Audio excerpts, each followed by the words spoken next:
Hello everyone, welcome to round table study.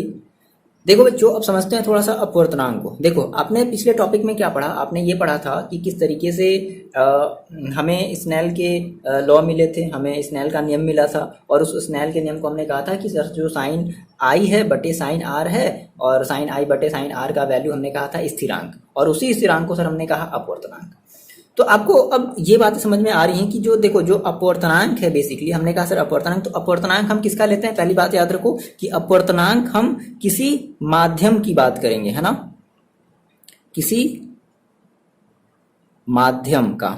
अपवर्तनांक किसका होता है? अपवर्तनांक किसी माध्यम का होता है। जैसे मैंने कहा सर पानी, है ना, पानी, तो पानी का एक अपना एक अलग अपवर्तनांक होगा। ठीक है। आपने कहा सर कांच, तो कांच का एक अपना अलग अपवर्तनांक होगा। आपने कहा सर हीरा, ठीक है, तो हीरे का क्या होगा? हीरे का एक अपना अलग अपवर्तनांक होगा।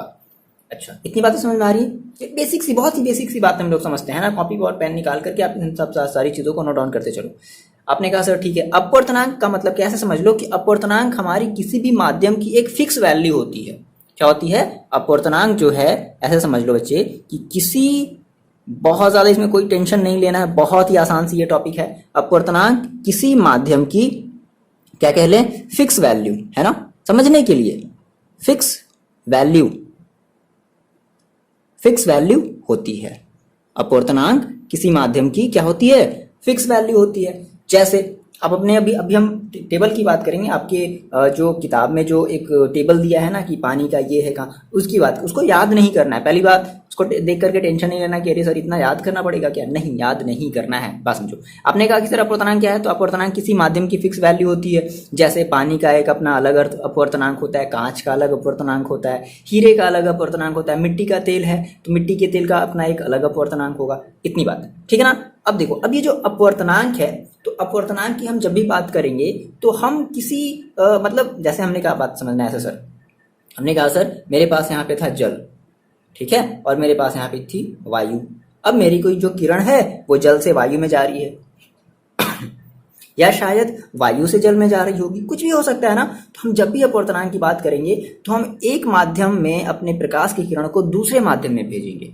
बात समझना, हम एक माध्यम में अपने प्रकाश किरण को दूसरे माध्यम में भेजेंगे। तो क्या होगा कि जो प्रकाश की जो गति है, प्रकाश की जो चाल है, वो बदल जाएगी, है ना, वो बदल जाएगी। देखो, हम धीरे धीरे हम अपवर्तनांक के बारे में समझ रहे हैं। हमने कहा कि सर अब आपको अगर अपवर्तनांक की अगर वैल्यू निकालनी है, आपने कहा कि सर हाँ अपवर्तनांक की वैल्यू होती है, पानी की एक अलग वैल्यू होगी, मतलब अपवर्तनांक को एक फिक्स वैल्यू है, पानी का एक अलग अलग अपवर्तनांक होगा, कांच का एक अलग अपवर्तनांक होगा, हीरे का एक अलग अपवर्तनांक होगा। तो सर ये निकाले कैसे? तो आपने क्या कहा सर? आपने निकालने के लिए ये बातें आप पहले नोट डाउन करो कि जो अपवर्तनांक है, बात मेरी समझो, अपवर्तनांक को अगर आपको निकालना है तो अपवर्तनांक को निकालने के लिए हम क्या करेंगे? हम दोनों माध्यम में, ऐसे समझ लो, दोनों माध्यम में प्रकाश की, दोनों माध्यम में प्रकाश की चाल देखेंगे। ये बस केवल समझने के लिए बता रहे हैं, कितनी आसानी से आप समझ सकते हो, ठीक है ना। हमें क्या करना है? अपवर्तनांक अगर हमें निकालना है तो हमें दोनों माध्यम में प्रकाश की चाल देखना है कि एक माध्यम में प्रकाश की चाल कितनी थी, जब वो दूसरे माध्यम में गई तो उस माध्यम में प्रकाश की चाल कितनी हो गई। अब यहां से बात समझना। आपने कहा सर अपवर्तनांक, अब अपवर्तनांक को हम बेसिकली दो तरीके से बोलेंगे ना। अपवर्तनांक हम बेसिकली हम दो तरीके से निकाल सकते हैं। देखो, पहला कैसे, यहाँ तक तो आप, यहाँ तक आपकी जनरल बातें हो गई। अब हम बात करते हैं कि सर अपवर्तनांक निकाला कैसे जाए, क्या कैसे बोलते हैं अपवर्तनांक को। देखो, तो अब यहाँ से बात समझना। यहाँ पे हम जो पहली चीज करने वाले हैं, पहला हमने कहा, सपोज करते हुए इसको ऐसा समझते हैं, मान लो कि आपके पास यहाँ पर वायु है, ठीक है, और यहाँ पर जल है, बात समझना, ठीक है ना। फिर आपने कहा सर नहीं, मेरे पास एक ऐसा दूसरा सिस्टम था, मेरे पास यहाँ पर फिर से वायु थी, और मेरे पास यहाँ पर जो था वो, अब इसके नीचे जो था वो कांच था, ठीक है। या फिर ऐसे बात समझो, आपने कहा कि सर मेरे पास फिर से यहाँ पर वायु थी, और यहाँ पर जो मेरे पास था वो मान लो हीरा था। अब मतलब जो प्रकाश की किरण है वो वायु से हीरे में जा रहा है, ठीक है ना, कुछ भी। या फिर आपने कहा कि सर मेरे पास यहाँ पर वायु थी, और वायु से ये फिर कहाँ जा रही है? हमारी जो प्रकाश की किरण है मान लो किसी और माध्यम में, जैसे आपने कहा मिट्टी के तेल में, किरोसिन के ऑयल में जा रही है, किसी भी चीज़ में जा रही है, ठीक है ना, मान लो किसी अन्य माध्यम में जा रही है, हम कोई भी अन्य माध्यम ले लेते हैं। देखो, तो याद रखना कि जब भी आपकी अगर प्रकाश की किरणें बहुत आसान है। जब भी आपकी प्रकाश की किरण वायु से किसी दूसरे माध्यम में जाएगी, वायु से किसी दूसरे माध्यम में जाएगी, तो हम क्या पढ़ेंगे? हम पढ़ेंगे, जैसे हमने कहा, मान लो हमें यहाँ पे जल का अपवर्तनांक निकालना है और आपको पता है कि जो आपकी जो प्रकाश की किरण है वो वायु से जल में गई, तो आप क्या कहोगे? जल का अपवर्तनांक, ठीक है ना, वायु के सापेक्ष। क्या कहोगे? जल का अपवर्तनांक वायु के सापेक्ष। ओके, देखो बात समझो यहाँ से। आपने सर इसको लिखने का जो तरीका होगा वो कैसे होगा? आप ये कहोगे जल का वायु के सापेक्ष अपवर्तनांक, ठीक है ना। इस केस में आप क्या कहोगे? मतलब आपकी जो किरणें हैं वो वायु से जल में आ रही, तो आप क्या कहोगे? देखो हमेशा आप कहोगे जल का वायु के सापेक्ष अपवर्तनांक। आपने कहा सर नहीं, वायु से मेरे कांच में आ रही, तो आप क्या कहोगे? कांच का, क्या कहोगे? कांच का वायु के सापेक्ष अपवर्तनांक। मतलब आप अपवर्तनांक किसका निकाल रहे हो? आप अपवर्तनांक निकाल रहे हो कांच का, ठीक है ना, और किसके सापेक्ष? वायु के सापेक्ष निकाल रहे हो। फिर आपने कहा सर नहीं, मेरी जो किरणें हैं वो वायु से हीरे में आ रही है, तो आप क्या कहोगे? हीरे का अपवर्तनांक। आगे बात समझ में क्या? हीरे का अपवर्तनांक किसके सापेक्ष? हीरे का अपवर्तनांक, या फिर ऐसे कह लो हीरे का, डायरेक्टली ऐसे लिख देते हैं जैसे सभी सेंटेंस को लिखे हैं, हीरे का वायु के सापेक्ष अपवर्तनांक। ठीक है, पहले ये पढ़ना समझ में आया कैसे आप पढ़ोगे कि जल का वायु के सापेक्ष अपवर्तनांक, कांच का वायु के सापेक्ष अपवर्तनांक, है ना, हीरे का वायु के सापेक्ष अपवर्तनांक, और मतलब यानी कि हमने कहा सर वायु हमारा माध्यम एक हो गया। सपोज दैट इन सभी चीजों के लिए हमारी वायु क्या है? माध्यम एक है, और हमारा अन्य जो माध्यम है मान लो माध्यम दो है। तो अब आप क्या कहोगे? हम ये कहेंगे कि माध्यम, देखो अब यहाँ से मेन डेफिनेशन आपका बन रही है, तो एक जनरल बातें हो गई, पर्टिकुलर किसी क्वेश्चन के लिए हमने कहा माध्यम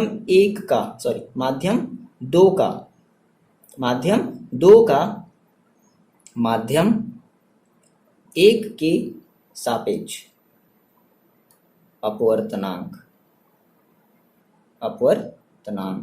ओके, हमने कहा सर माध्यम दो का, यानी कि माध्यम हमारा दो था, ठीक है बच्चे, हम क्या कहेंगे? हम कहेंगे माध्यम दो का माध्यम एक के सापेक्ष अपवर्तनांक। यानी कि आपने कहा, यानी कि इस केस में देखो, अगर वायु के सापेक्ष अगर किसी भी अपवर्तनांक को अगर आप वायु के सापेक्ष लोगे तो आप उसको कहते हैं निरपेक्ष अपवर्तनांक। हम उसे क्या कहेंगे? हम उसे कहेंगे निरपेक्ष अपवर्तनांक। तो सर अब इस निरपेक्ष अपवर्तनांक की वैल्यू कैसे निकाली जाए? मैंने कहा कांच का, बात समझना, मैंने कहा कांच का निरपेक्ष अपवर्तनांक।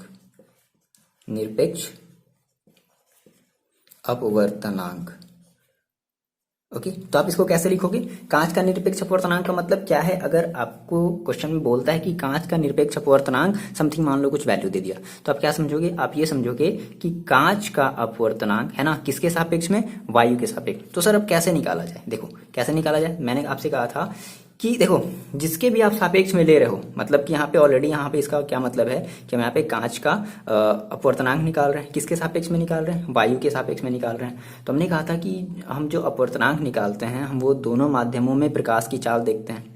तो आपने कहा सर हमें कांच का अपवर्तनांक निकालना है, किसका अपवर्तनांक निकालना है? कांच का अपवर्तनांक। तो जिसका भी आपको अपवर्तनांक निकालना होगा, देखो अब यहाँ से ये मेन फॉर्मूला है आपका, जिसका भी आपको अपवर्तनांक निकालना होगा, है ना, उसमें प्रकाश की चाल को आप नीचे रखोगे। तो आपने कहा कि कांच में प्रकाश की चाल, ओके, कांच में प्रकाश की चाल, और आप किसके सापेक्ष ले रहे हो? आप ले रहे हो वायु के सापेक्ष ना, तो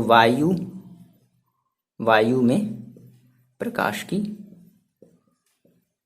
चाल, ठीक है। और वायु को कभी कभी हम निर्वात भी बोलते हैं, क्योंकि निर्वात में और वायु में लगभग जो प्रकाश की चाल होती है वो सेम होती है, और वो कितनी होती है? वो होती है 3 × 10⁸ मीटर पर सेकेंड। इतना तो पता है, ठीक है। आ रही बातें समझ में, है ना, बात आगे समझ में। कांच का अगर आपसे बोला जाए कि सर कांच का निरपेक्ष अपवर्तनांक का फॉर्मूला बताओ, तो आप क्या कहोगे? वायु में प्रकाश की चाल बटे कांच में प्रकाश की चाल। अब मान लो आपने कहा, माना कि जो हमारी वायु,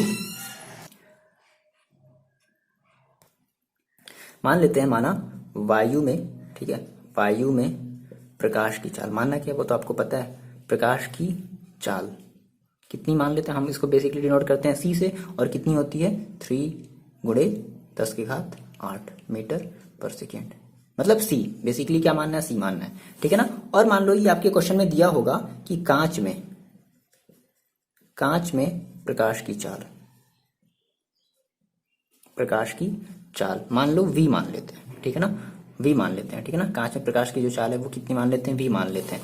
तो आप क्या कहोगे, कांच का जो निरपेक्ष अपवर्तनांक, अब देखो निरपेक्ष अपवर्तनांक को बेसिकली हम डिनोट करते हैं n से।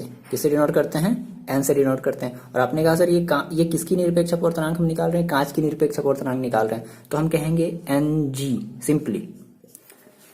बात समझ आया। अभी यहाँ से अभी हम ये वाला कॉन्सेप्ट नहीं बता रहे हैं, ये NAG, अभी ये चीज नहीं बता रहे हैं, अभी हम केवल बता रहे हैं NG।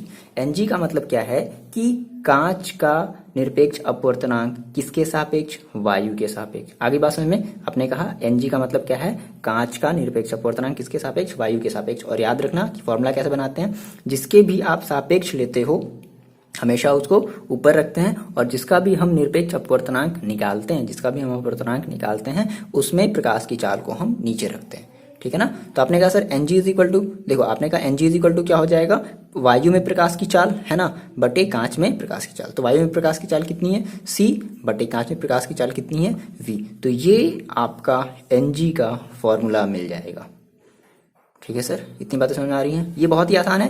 Ng का मतलब आपने क्या निकाल लिया, आपने कांच का निरपेक्ष अपवर्तनांक निकाल लिया, किसके सापेक्ष में निकाल लिया, वायु के सापेक्ष में निकाल लिया। चलो अगर हम आपसे कहें ये आप बताओ, हम आपसे अगर ये कहें कि NW का मतलब बताओ, तो NW का मतलब क्या है, पानी का, W का मतलब क्या होता है, वाटर। तो NW का मतलब क्या है, पानी का अपवर्तनांक, है ना। अगर NW लिखा है तो आपको ऑलरेडी मानना है कि हम वो किसके सापेक्ष ले रहे हैं, हम वो वायु के ही सापेक्ष या निर्वात के सापेक्ष ले रहे हैं। तो NW का मतलब क्या हो गया, NW का मतलब आप क्या बताओगे, आप ये बताओगे, है ना, क्या बताओगे,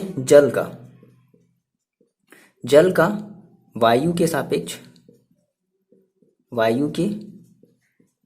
सापेक्ष अपवर्तनांक, ठीक है। आगे बात समझ में, क्या कहोगे आप, NW का मतलब क्या है, जल का वायु के सापेक्ष अपवर्तनांक। अब आप इसको रिप्रेजेंट कैसे करोगे, मैंने आपको बताया क्या है कि आप किसके सापेक्ष ले रहे हो, आप वायु के सापेक्ष, वायु में प्रकाश की चाल, ठीक है, वायु में प्रकाश की चाल बटे जल में प्रकाश की चाल। आगे की बात समझ में क्या, अभी हमारा ये अभी केवल एक टॉपिक है, प्रकाश की चाल, ठीक है। अच्छा, तो वायु में मान लो प्रकाश की चाल कितनी होगी, मान लो सपोज करो कि c होगी, c का मतलब आप जानते हो, और जल में प्रकाश की चाल वो दिया होगा आपके क्वेश्चन में, है ना, मान लो v होगा, ठीक है। आगे बात समझें, तो NW का मतलब क्या हो गया, NW का मतलब है, NW का अगर जहां कहीं भी अगर आपको अगर NW लिखा हुआ मिल गया तो आप क्या कहोगे, आप ये कहोगे कि ये जल का अपवर्तनांक है, किसके सापेक्ष, वायु के सापेक्ष, ठीक है ना। और जिसका भी आप अपवर्तनांक निकालते हो, आपने कहा सर जल का अपवर्तनांक, तो जल में जो प्रकाश की चाल है वो नीचे रखोगे, और जिसके भी सापेक्ष लोगे हमेशा सापेक्ष वाले के ऊपर रखते हैं। अभी ये बात अभी आपको आने वाले टॉपिक में बहुत ज्यादा हेल्प करेगा। अच्छा, अब चलो अब जल्दी से आप ये बता दो, मैंने कहा सर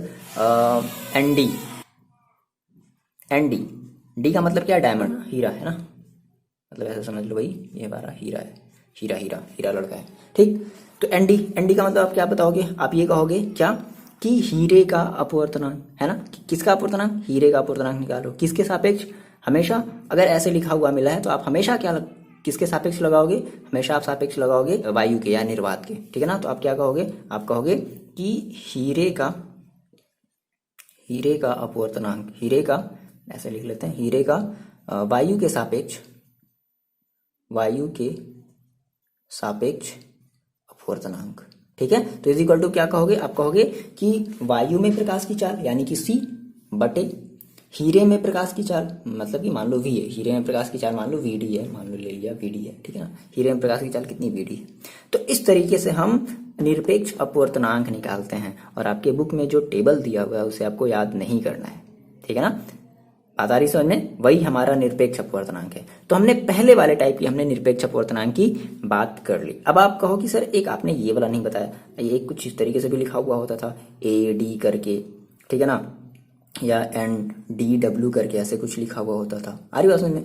तो मतलब आपने सर ये वाला तो नहीं बताया, या फिर आप इस तरीके से देखो N12 ऐसे करके लिखा हुआ है, सर आपने ये वाली चीज तो नहीं बताई।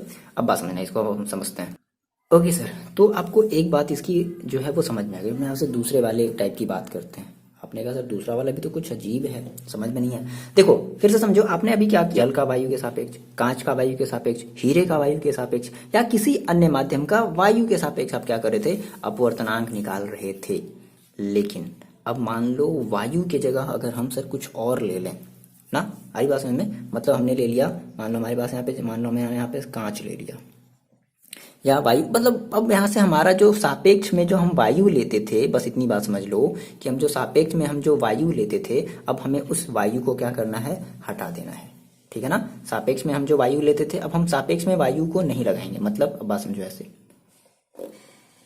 देखो मैंने कहा सर सपोज करो कि मेरे पास अब जो पहला जो माध्यम था वो कांच है, ठीक है, और जो दूसरा माध्यम है वो क्या है, जल है। मैंने कहा कि सर मेरी जो प्रकाश की किरण है वो कांच से जल में आई, और आप जो है वो क्या लेना चाहते हो, जल का अपवर्तनांक लेना चाहते हो, किसके सापेक्ष, कांच के सापेक्ष। ठीक है ना, जल का कांच के सापेक्ष, या मान लो अब यहाँ पर कांच है या फिर यहाँ पर जल है, या फिर आप कांच का अपवर्तनांक लेना चाहते हो जल के सापेक्ष, या मान लो यहाँ पर कांच है, ठीक है, कांच है तो आप कांच का अपवर्तनांक लेना चाहते हो हीरे के सापेक्ष। ओके, तो कुल मिला जुला करके बात क्या है, बात ये है कि अब आप यहाँ से जो माध्यम एक हमारी जो वायु थी, अब हमने उस वायु को हटा दिया, ठीक है, और हमने उस वायु की जगह हम कोई और माध्यम ले लिए। तो अब देखो बात, हमने कहा कि सर माध्यम एक का माध्यम दो के सापेक्ष अपवर्तनांक सर क्या हो जाएगा। आपने कहा माध्यम एक का, ठीक है, माध्यम एक का माध्यम दो के सापेक्ष अपवर्तनांक, बात समझना पहले ऐसे, अपवर्तनांक। ठीक है सर, क्या हो जाएगा, तो देखो फिर से वही बात कि सापेक्ष, किसके सापेक्ष आप ले रहे हो, दो के सापेक्ष ले रहे हो। मैंने आपसे बताया था कि जिसके भी आप सापेक्ष लोगे, है ना, उस माध्यम में प्रकाश की चाल हम हमेशा ऊपर रखेंगे, अंश में रखेंगे। तो मैंने कहा कि सर क्या हो जाएगा, माध्यम एक का माध्यम दो के सापेक्ष जो अपवर्तनांक होगा वो क्या होगा, हम ये कहेंगे माध्यम दो में प्रकाश की चाल, वही चीज है, बस यहां से वायु हट गया है। माध्यम दो में प्रकाश की चाल बटे माध्यम एक में प्रकाश की चाल, ठीक है। और मान लो कि माध्यम एक में जो प्रकाश की चाल है वो मान लो v1 है, और माध्यम दो में जो प्रकाश की चाल है वो मान लो v2 है। तो आपने कहा कि सर v2 बटा v1, ठीक है, आपने क्या कहा, v2 बटा v1। अच्छा, अब सर इसको लिखेंगे कैसे, देखो अब जो एनसीईआरटी बताता है वो ये बताता है कि अगर जैसे आपको जैसे ये लेना हो कि माध्यम एक का माध्यम दो के सापेक्ष अपवर्तनांक लेना हो, तो ये बताते थे बेसिकली हमने अपवर्तनांक को हमने किससे डिनोट किया है, n से। तो हमने कहा सर n, हमें किसका अपवर्तनांक निकालना है, माध्यम एक का अपवर्तनांक निकालना है, तो n1। किसके सापेक्ष निकालना है, दो के सापेक्ष निकालना है, तो n1। बस अगर कहीं भी आपको ऐसा लिखा हुआ दिख गया n12, तो आप क्या कहोगे, माध्यम एक का माध्यम दो के सापेक्ष अपवर्तनांक। आगे बात समझ में, ठीक है ना। और n12 इज इक्वल टू आपने क्या दिया, तो माध्यम एक का माध्यम दो के सापेक्ष अपवर्तनांक क्या हो गया, तो माध्यम दो में प्रकाश की चाल बटे माध्यम एक में। हमेशा याद रखो, जिसके भी आप सापेक्ष ले रहे हो उस माध्यम में प्रकाश की चाल को आप ऊपर रखोगे, अंश में रखोगे, ठीक है ना। और जिस भी माध्यम का आप निकाल रहे हो उस माध्यम में प्रकाश की चाल को आप हमेशा नीचे रखोगे।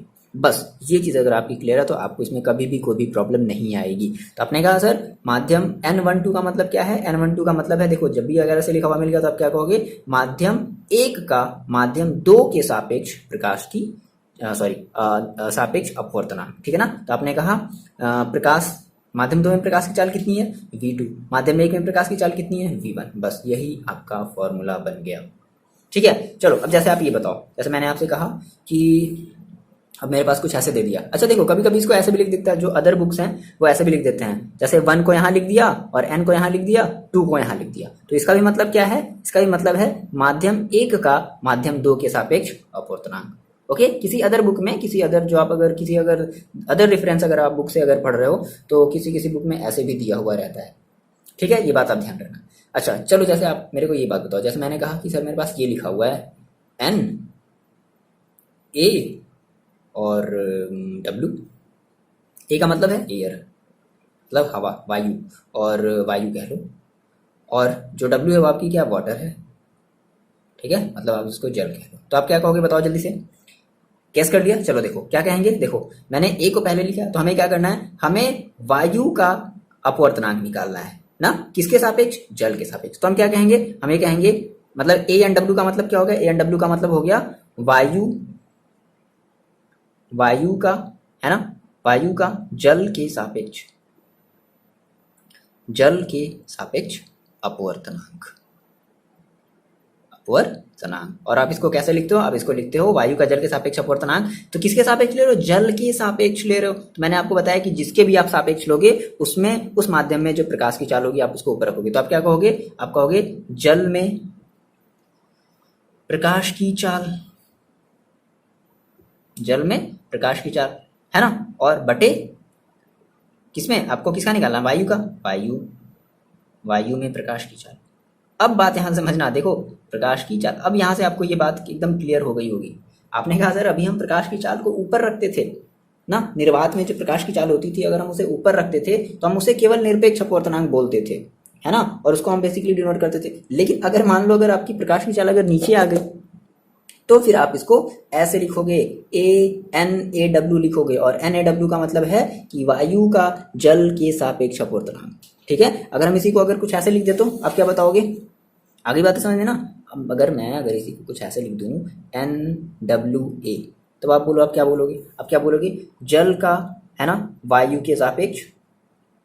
अब देखो, अब अगर आप ये बोल रहे हो कि जल का वायु के सापेक्ष, तो आप केवल इतना ना लिख करके, यहाँ पर एन होगा, आप केवल इतना ना लिख करके आप ये भी लिख सकते हो, ये लिखो या ये लिखो। अब ये आपका पहला वाला केस बन गया, याद आया, कंफ्यूजन सारी की सारी क्लियर हो गई। ये आपका फर्स्ट वाला केस बन गया, मैंने जो आपको फर्स्ट वाला केस बताया था कि जल का वायु के सापेक्ष अपवर्तनांक। तो आप चाहे इसको एन डब्ल्यू ए लिखो या एन डब्ल्यू लिखो या आप डब्ल्यू एन ए लिखो, बात एक ही है। ये बस आपको एनसीईआरटी जो है वो एक कंफ्यूज करने का, या फिर उसकी जो न्यूमेरिकल्स आपको मिलेंगे बस एक कंफ्यूज करने का तरीका बताएगा। तो आपको बस कुछ नहीं, आपको बस इतनी बात याद रखनी है कि जिसका भी हमें अपवर्तनांक निकालना है, हमें उसमें प्रकाश की चाल को अपॉन में रखना है, बटे में रखना है, और जिसके भी सापेक्ष ले रहे हैं हम उसमें प्रकाश की चाल को ऊपर में रखेंगे, अंश में रखेंगे। बस इतनी सी बात आपको ध्यान रखनी है, ठीक है ना। ये चीज अपवर्तनांक वाला कॉन्सेप्ट क्लियर हुआ।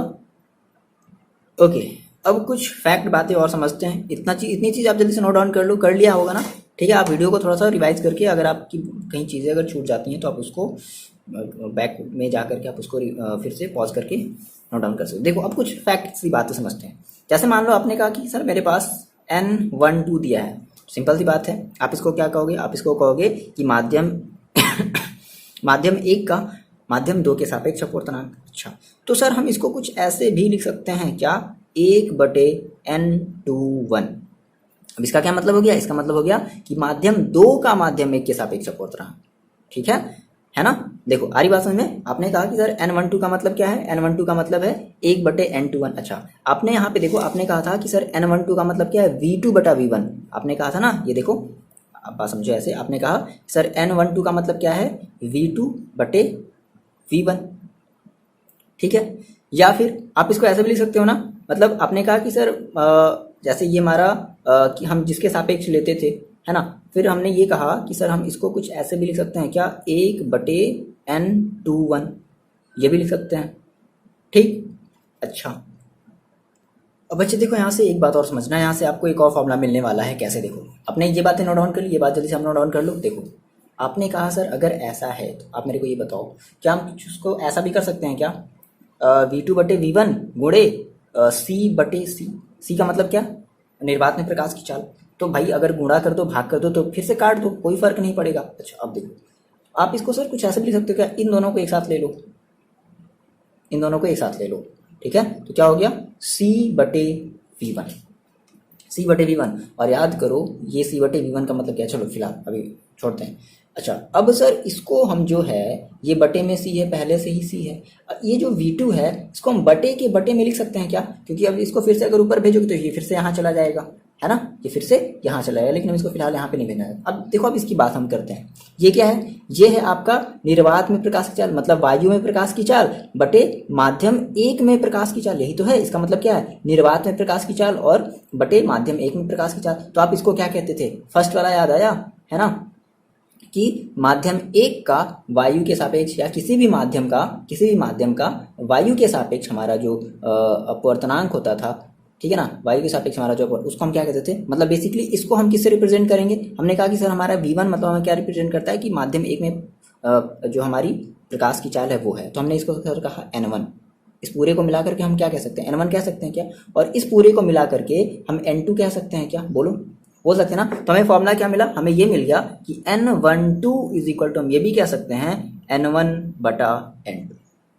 बस यही आपको फॉर्मूला बताना था, इसलिए इतनी सारी चीज़ें बतानी पड़ी, वरना डायरेक्टली बुक में ऐसे ये करके दे देता है कि N12 इज इक्वल टू, आप याद रखो N1/N2। ये कैसे आया, ये ऐसे आया, ठीक है ना। अच्छा, इसी को हम ये भी लिख सकते हैं V2/V1। अब ये आपका मेन इंपॉर्टेंट फॉर्मूला बन गया, ठीक है, याद रहेगा आपको। ये अपवर्तनांक वाले कॉन्सेप्ट क्लियर हो गए। चलिए सर, इतनी बातें आपको क्लियर हो गई। अब आप जो अपने कॉपी में, बुक में आप जो टेबल देख रहे हो ना, है ना, कि इतने सारे हमें अपवर्तनांक याद करने क्या, नहीं, इतने सारे अपवर्तनांक आपको याद नहीं करने हैं। आप बस 2 अपवर्तनांक याद कर लो। एक आप याद कर लो वायु का, ठीक है, एक आप याद कर लो वायु का, कि वायु का जो अपवर्तनांक है वो कितना होता है, और एक आप याद कर लो जल का। बस ये आपको 2 अपवर्तनांक याद रखने हैं, या मैं भी कभी कभी क्वेश्चन में ये दोनों अपवर्तनांक की वैल्यू भी दी गई रहती है, ठीक है ना। चलो फिलहाल के लिए इतना ही रखते हैं, और मिलते हैं नेक्स्ट वीडियो में। कैसा लगा ये वीडियो आपको कमेंट करके प्लीज़ बता दो, ठीक है, और अगर अच्छा लगा तो आप इसको अपने फ्रेंड्स के साथ भी शेयर कर दो। आई होप इतनी बातें आपको समझ में आई होंगी। मोस्ट इंपॉर्टेंट ये सब चीज़ें हैं, बहुत ही बेसिक से कॉन्सेप्ट हैं, है ना। 2 बातें आपको समझ में आ गई। चलो आप कमेंट करके बता दो। ओके, चलो मिलते हैं नेक्स्ट वीडियो में।